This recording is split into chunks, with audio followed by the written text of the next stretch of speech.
Hai Andika, guys di sini di video kali ini kita akan membahas sebuah HP, tapi HP ini tuh nggak hanya kuat untuk gaming, jadi PUBG 60 FPS udah pasti, Honkai Impact 3 lancar udah pasti. Tapi HP ini tuh memang udah memiliki segmen untuk gamers, atau bisa dibilang kalau ini memang beneran HP gaming. HP apa ini di video kali ini akan kita bahas, tapi seperti biasa sebelum kita mulai videonya, buat kalian yang belum cuci tangan dulu. Kalau udah cuci tangan langsung aja subscribe channel ini, karena di channel ini kita akan membahas informasi menarik mengenai dunia gadget dan juga teknologi yang akan membuat hidup kalian lebih inspiratif dan produktif. Oke, jadi kenapa saya bilang kalau HP yang akan kita bahas kali ini itu bukan hanya sekedar HP yang kuat untuk gaming, karena dia dari segi tampilan dia gaming, dari segi fitur dia gaming, dari segi pendingin dia juga gaming, dari segi spesifikasi udah jelas kalau HP ini adalah HP gaming. HP apa ini, Tom? Perkenalkan, ini adalah Black Shark 2 Pro yang mungkin saya udah lumayan telat ya bahasnya, karena saya lihat di channelnya Om Diar itu udah unboxing Black Shark 3 Pro. Gila emang Om Diar itu GGWP. Dan kabarnya juga ROG Phone 3 itu mau keluar juga. Tapi di channel ini kenapa kita membahas yang telat-telat? Karena kita akan membahas HP gaming yang udah turun harga, yang harganya lebih murah dibanding harga launchingnya. Untuk Black Shark 2 Pro ini yang varian 8GB dengan ROM 128GB, harga launchingnya ini adalah 8.999.000 atau 9 juta kembali 1.000. Dan untuk yang 512GB plus RAM 12GB itu sekitar 10.999.000. Tapi sekarang harganya, karena ada isu Black Shark 3 dan juga ROG Phone 3 ini mau keluar, harganya udah turun. Seperti biasa, harga dan juga link pembeliannya yang baru yang udah turun harga, kalian bisa langsung cek di kolom deskripsi. Oke, jadi sekarang kita langsung bahas aja untuk HP-nya. Dan kalau dari segi packaging, dia lumayan besar banget karena di dalamnya Black Shark ini nggak begitu pelit. Jadi kita ada diberi beberapa aksesoris yang udah include. Di antaranya ada ini yang terpisah dari boxnya adalah adapter. Jadi ini Black Shark ini tidak memiliki jack 3,5 mm, jadi dikasih audio lagi 3,5 mm, tapi tidak hanya sekedar audio jack 3,5 mm, tapi dia juga memiliki chipset PCM yang sudah high fidelity. Nah, untuk aksesorisnya yang terpisah dengan box utamanya seperti ini, jadi nanti akan kita jelaskan. Intinya dia converter USB Type-C to audio jack 3,5 mm, tapi juga memiliki chipset PCM yang sudah hi-fi atau high fidelity, dimana bisa mengubah musik yang 16 bit menjadi 32 bit, jadi suaranya bakalan lebih nyaman. Jadi ini kita pinggirkan dulu di sini. Yang akan kalian dapat adalah aksesoris ini. Pertama, satu yang tidak ada di dalam packaging utamanya. Dan kalau untuk di dalamnya yang boxnya cukup besar ini, mungkin box besar ini tuh kalau misalkan kalian beli martabak yang ukuran medium, boxnya itu biasanya sekitar ya segini. Dan biasanya box HP itu kecil, cuma ukuran HP-nya. Tapi ini gede banget, karena di dalamnya ada beberapa aksesoris seperti ini adalah HP-nya seperti ini. Nanti akan kita bahas, tapi kita unboxing dulu. Di dalamnya kalian akan mendapatkan case dan juga SIM card ejector beserta stiker-stiker Black Shark dan juga buku panduan di sini. Ini kita pinggirkan lagi dulu. Kemudian kalian juga akan mendapatkan gamepadnya tapi cuma satu sisi ya. Mungkin kalian bisa beli aksesoris tambahnya yang biasanya ada yang gabung sama coolingnya. Tapi untuk yang include dengan pembelian ini ada gamepad, masih mending include ya, karena ada di brand lain itu yang harus beli sendiri dan harganya lumayan mahal. Kemudian juga ada power adapternya dia 27 watt dengan outputnya 5 volt 3 ampere. Ini udah fast charging dan kabelnya pun juga udah Type-C. Oke, sekarang kita ambil HP-nya dulu. Udah, ini HP-nya. Dan sebenarnya udah saya bongkar sekali lagi, tapi saya pengen menunjukkan kepada kalian apa aja yang akan kalian dapat kalau misalkan kalian beli. Biar siapa tahu, kadang kan ada penjual yang agak curang. Jadi kalian cuma dikasih HP-nya, kemudian gamepad dan juga aksesoris lain dibuat ceperan sama dia. Jadi biar kalian tahu apa aja yang misalkan kalian dapat kalau kalian beli Black Shark 2 Pro. Kalau dari segi desain, sesuai dengan namanya yaitu Black Shark atau hiu hitam, di bagian cover belakangnya ini bentuknya itu memang seperti hiu yang mau menerkam, apalagi kalau misalkan ditambah adapter audionya yang high fidelity ini. Jadi bagian adapternya ini menambahkan kesan kalau hiunya ini mau menerjang. Dan kalau untuk build quality-nya di bagian belakang ini menggunakan aluminium, tapi aluminiumnya ini keras banget. Kalau kalian nggak percaya, ya tangan kalian itu yang sakit sendiri kalau misalkan diginikan. Jadi dia ini memang kedengaran kan? Padat banget. Jadi kayak aluminium yang tebal banget. Jadi kalau misalkan kalian lagi mabar sama teman kalian, mabar Mobile Legends, dan di sebelah kalian dia tiba-tiba AFK, kalian pukulkan aja cetak, gini dia pasti langsung auto pingsan, biar sekalian AFK. Dan kalau dari segi feel ketika dipegang, menurut saya udah nyaman banget, kerasa banget kalau build quality-nya ini premium. Bagian cover depannya ini menggunakan kaca dan bagian belakangnya menggunakan aluminium yang cukup dingin, tapi memang kalau digunakan untuk gaming agak sedikit hangat, yang nanti datanya akan kita tunjukkan ketika tes gaming. Tapi sekarang kita bahas dulu untuk spesifikasinya. Untuk layarnya memiliki screen size 6,39 inch dengan 81,7% screen body to ratio. Jadi udah baseless dan layarnya menggunakan layar Super AMOLED terbaik dari Samsung dengan resolusi 2K dengan rasionya 19,5:9 dengan 403 ppi atau pixel per inch dengan DCI P3-nya itu udah mencapai 108%. Jadi kalau misalkan kalian melihat drama Korea, melihat gambar video apapun dengan resolusi 2K-nya ini, gambarnya itu bakalan kerasa lebih pop up, warna-warnanya bakalan lebih jelas dan bakalan nyaman banget di mata. Kemudian Super AMOLED-nya ini juga sudah memiliki always on display dan juga 240 Hz. Tapi 240 Hz-nya ini bukan refresh rate, tapi touch sensing, atau bagian untuk touch-nya ini yang kerasa seperti 240 Hz. Tapi kalau misalkan untuk refresh rate layarnya yang Super AMOLED dari Samsung ini belum 244 Hz, hanya touch sensing-nya saja. Kemudian untuk chipsetnya menggunakan chipset yang memang disegmenkan untuk HP gaming, yaitu Snapdragon 855 Plus dengan fabrikasi 7 nanometer octa-core dengan GPU-nya Adreno 640. Dan chipset 855 Plus ini diklaim bakalan 15% lebih cepat ketimbang Snapdragon 855 yang versi reguler atau versi tanpa plus. Dan dengan fabrikasi 7 nanometer seharusnya HP ini tuh gak gampang panas. Tapi sekali lagi seperti yang saya bilang, HP ini tuh bukan hanya HP yang kuat gaming, tapi memang beneran HP gaming. Karena di dalam Black Shark Pro ini juga sudah diberi teknologi yang namanya adalah liquid cooling. Dan dengan teknologi ini Black Shark mengklaim kalau liquid coolingnya yang dinamakan dengan Direct Touch Liquid Cooling 3.0 itu bakal mengurangi temperatur CPU sebanyak 14%. Jadi untuk CPU-nya sudah fabrikasi 7 nanometer dingin ditambah liquid cooling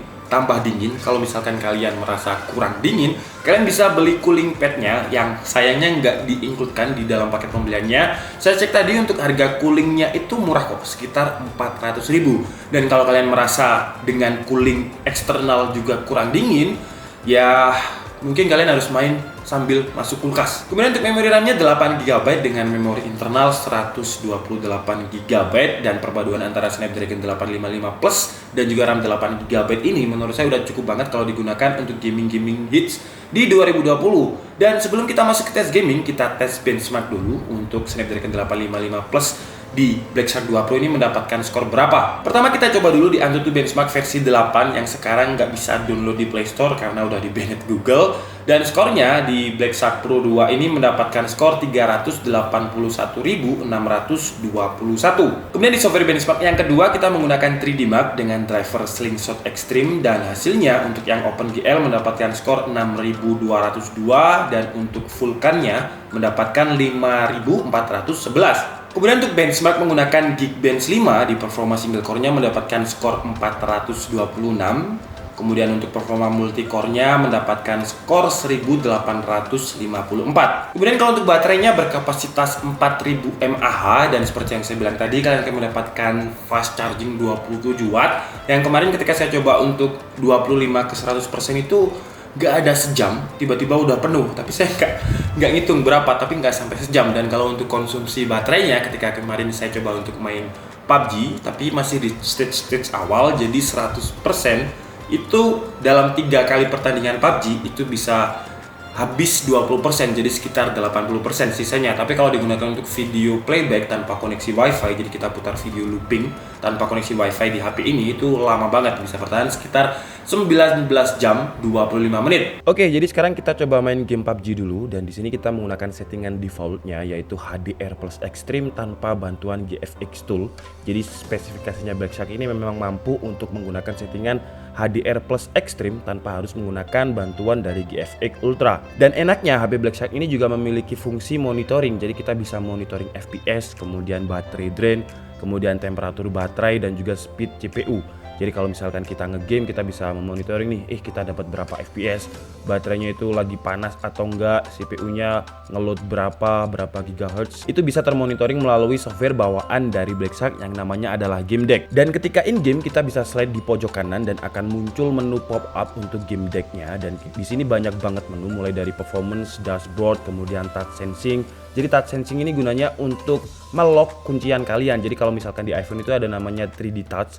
Jadi kalau misalkan kalian touch dengan tahan itu bakalan kayak tek gitu dan dia bakalan ngunci. Jadi fitur ini tuh bakalan membantu banget kalau misalkan kalian pakai AWM atau pakai mini, pakai scope kali 8 untuk ngelock musuh gitu ya, biar nggak kegeser-geser. Tapi kalau kalian aktifkan gyronya sih ya, karena gyronya menurut saya responsif banget. Dan kalau kita pakai fitur Master Touch ini dengan gyro itu percuma juga, karena kalau misal HP-nya kegeser, gyronya kegeser, jadi touch-nya itu bakalan kegeser juga. Dan saran saya kalian bisa setting ke bagian firm yang paling mentok kanan, karena kalau misalkan terlalu light, kalian tekan sedikit aja dia bakalan tek atau bakalan berfungsi 3D touch-nya. Jadi menurut saya sih perlu sedikit adaptasi, tapi fitur ini tuh bakalan membantu banget kalau misalkan kalian adalah sniper club. Kemudian kalau untuk performanya seperti yang kalian lihat, FPS-nya itu tetap stuck di angka 60, 59 FPS aja nggak pernah. Kemudian untuk baterai temperaturnya ada di bawah 40 derajat Celcius, jadi antara 37 sampai 38 derajat Celcius.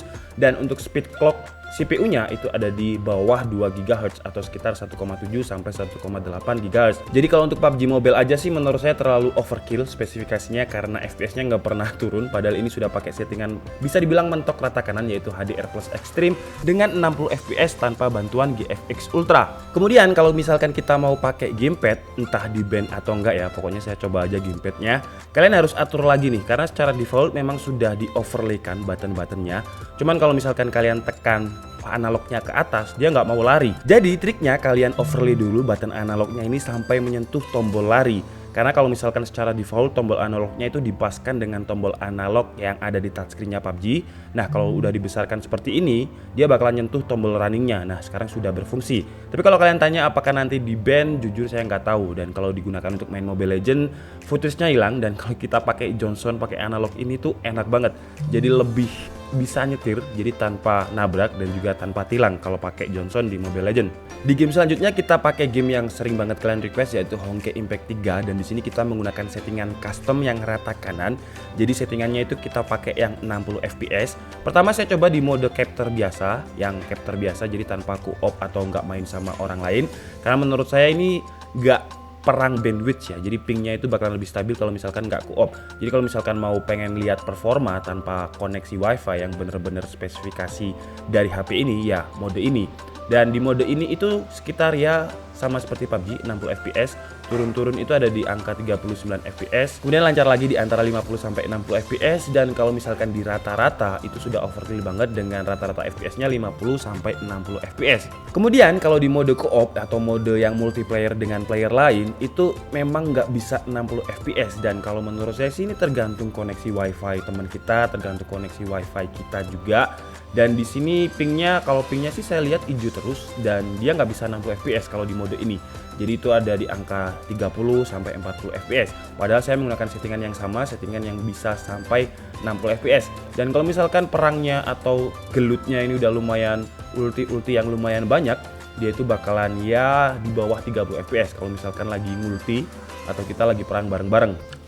Kemudian kalau untuk suhu temperaturnya, setelah kita mainkan game PUBG sebanyak 3 ronde, Honkai Impact 3 sebanyak 2 ronde, ya sekitar 1,5 jam, itu suhunya juga masih relatif dingin, masih di bawah 40 derajat Celcius. Dengan suhu temperatur tertingginya di bagian belakang itu menyentuh 38 derajat Celcius, dan kalau di bagian layar juga sama sekitar 36 sampai 38 derajat Celcius. Dan kalau untuk CPU temperaturnya saya lihat di Geekbench itu ada di angka sekitar 60 derajat Celcius. Oke, sekarang kita bahas ke sektor dari HP gaming yang mungkin bakalan jarang banget kita pakai. Apa itu? Bener banget, yaitu kamera. Kalian pasti bakalan jarang banget menggunakan kameranya karena kalian beli HP gaming pasti untuk keperluan gaming. Tapi meskipun kameranya ini bakalan jarang dipakai, tapi Black Shark ini nggak tanggung-tanggung dengan menggunakan sensor kamera dari Sony, yaitu sensor Sony IMX566 dengan main kameranya itu 48 megapiksel dengan bukaan 1,8 wide dan juga 12 megapiksel dengan bukaan 2,2 telefoto dan juga optical zoom. Kemudian untuk kamera depannya itu juga memiliki spesifikasi yang cukup GG, yaitu 20 megapiksel. Sekarang langsung aja kita coba untuk kamera depannya, tapi untuk kamera belakang kemarin udah saya coba dan nanti kalian bisa cek sendiri.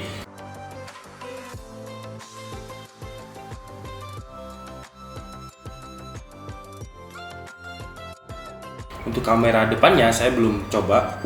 Kok cantik sekali. Ini gimana cara beauty-nya biar hilang? Beauty, padahal udah hilang loh. Dan untuk shutternya lumayan cepet ya. Lumayan cepet dan entah kenapa saya di sini tuh putih banget. Padahal untuk beauty-nya ini udah saya buang jadi paling nol, tapi masih terlihat. Menurut saya sih terlalu putih. Dan ini HP gaming itu biasanya dipakai cowok bukan cewek. Mungkin kalau cewek bakalan suka dengan fitur beauty ini, tapi kalau cowok apa sekarang juga banyak cowok yang punya pakai fitur beauty, saya juga nggak tahu. Tapi kalau saya lebih suka yang natural. Oke guys, jadi mungkin cukup segitu aja ya video review dari Black Shark 2 Pro ini. Dan kesimpulannya versi DKID adalah menurut saya ya HP gaming itu ya gini nih, dari segi desain, konsep, fitur itu gaming. Jadi bukan hanya sekedar HP yang kuat untuk gaming. Karena kalau misalkan kita main game PUBG 60 FPS, HP yang kemarin kita pakai itu Sony Xperia XZ1, tapi dengan bantuan GFX itu bisa 60 FPS HDR Extreme. Tapi kalau ini dia nggak pakai bantuan GFX, tapi dia sudah HDR Extreme 60 FPS dan nggak turun sama sekali. Kalau Sony kemarin memang masih turun, tapi ya beda chipset sih ya, beda lumayan jauh.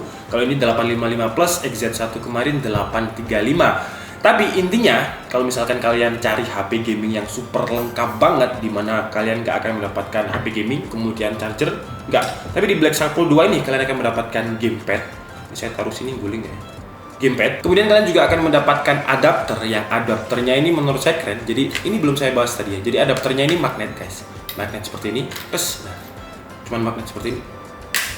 Nah, kalau misalkan kalian tancapkan Type-C-nya ke sini, itu kalian bisa ngecas di sini. Jadi di sini ada Type-C-nya, kemudian juga ada audio jack 3,5 mm. Jadi kalian bisa ngecas sambil headsetan. Dan nggak hanya itu, audio adapternya ini memiliki chipset PCM yang juga sudah hi-fi atau high fidelity. Jadi kalau kalian dengarkan musik, kalian keperluan gaming itu bakalan kerasa kayak di studio ya. Kalian tahu lah ya kualitas suara dari chipset hi-fi atau high quality.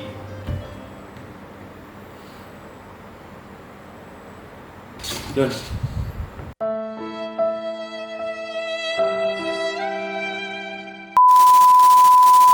Oke guys, kalian tahu dari tadi saya ngomong mulai awal itu ternyata indikatornya berwarna merah, dan kalau merah berarti dia nge-mute. Dan saya udah ngomong panjang lebar, ternyata nggak ada suaranya.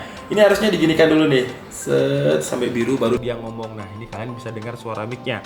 Tapi daripada saya ngomong lagi, karena tadi saya sudah ngomong sampai capek, jadi mungkin dari menit tadi saya pakai mic yang ada di kamera aja.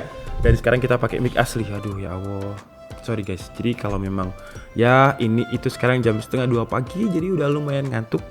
Mic-nya sih nyolok, tapi dia nge-mute. Ya udahlah. Oke, jadi lanjut mulai dari adapter tadi ya. Adapternya tadi udah saya jelaskan, keren. Kemudian dia juga punya fitur yang namanya Game Deck. Ya intinya sih seperti yang saya bilang tadi, kalau HP ini itu bukan hanya sekedar HP yang kuat gaming, tapi memang ini HP gaming yang nggak pelit, karena kalian bakalan dapat aksesoris yang lumayan banyak banget. Dan kalian tinggal beli HP-nya langsung include. Kekurangannya mungkin buat Black Shark ya, gamepadnya ini cuma satu loh. Kalau misalkan cuma satu ini berat sebelah. Nah kalau main kayak gini tuh kayak agak ya kurang gimana gitu. Jadi mungkin karena Black Shark 3 Pro udah mau keluar ya, Black Shark Pro 2 nya ini diturunin lagi harganya lebih banyak. Dan juga gamepadnya ini kalau bisa dikasih satu lagi, dan juga cooling fan. Cooling fan-nya itu cuma 400 ribuan kok. Jadi buat Black Shark 400 ribu lah, gak masalah. Black Shark kan sultan, jadi seharusnya sih bisa untuk ngasih cooling fan tambahan tanpa harus kita beli lagi. Kekurangannya itu sih. Dan kekurangannya kalau misal dibilang panas, menurut saya sih nggak panas. Dengan suhu derajatnya di bawah 40 derajat Celcius, dibuat main pun juga cukup nyaman. Kekurangannya tadi di game Honkai Impact 3 yang pakai settingan mentok rata kanan 60 fps, ya dia nggak laggy, cuman dia nggak bisa stabil di 60 fps. tapi ada di range 30 sampai 40 fps. Nggak lagi, masih playable di 30 fps, tapi kalau misalkan HP gaming seharusnya mungkin bisa 60 fps. Kita tunggu Black Shark 3 Pro apakah dia bisa mengalahkan Honkai Impact 3 di settingan rata kanan dengan 60 fps. Oke guys, jadi mungkin cukup segitu aja video kita kali ini. Saya minta maaf kalau ada kesalahan dalam penyampaian informasi dan minta maaf mic-nya tadi nggak nancep sebenarnya tapi nge-mute, warnanya merah. Kalau ini kan biru. Ya udahlah. Saya Dika Setiabudi and see you on the next video. Bye bye.